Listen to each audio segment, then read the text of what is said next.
Y नाही सांगू शकणार. का म्हणजे हे सांगू शकेन, की कारण काय होतं? ओके.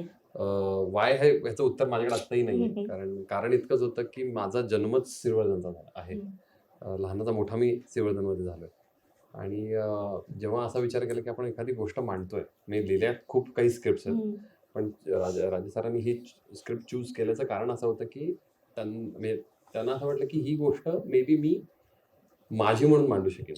म्हणजे बाकीचे माझेच आहेत, पण ही माझी म्हणजे माझं लहानपण, माझं बालपण म्हणू आपण त्याला किंवा माझं गावातलं ते जगलेलं जीवन. ह्या पॉइंट ऑफ व्ह्यूनी मी पण असा विचार केला, की हीच आपण स्क्रिप्ट उचलूया जेणेकरून आपल्याला आपलं जग मांडता येईल.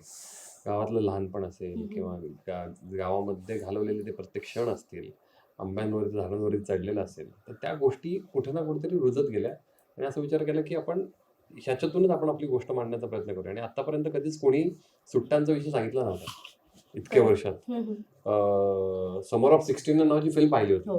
पण तीच गोष्ट आपण आपल्या पद्धतीत का नाही मांडू शकत किंवा आपण आपलं गाव हे आपण का नाही दाखवू शकत? सुट्ट्यांचं कसं असायचं? कारण प्रत्येक वेळेला आपण लहानपणी ऐकत आलो ना, "अरे चल मामाच्या गावी जाऊया, मावशीच्या गावी जाऊया." मी जात आलोय. तर त्या गोष्टी आपल्याकडे पण कोणतरी येत असतंच ना. त्यामुळे आपण आपल्याकडे का नाही मांडू शकत तो विषय? म्हणून मग एप्रिल मे विचार केला की सुरुवात करूया.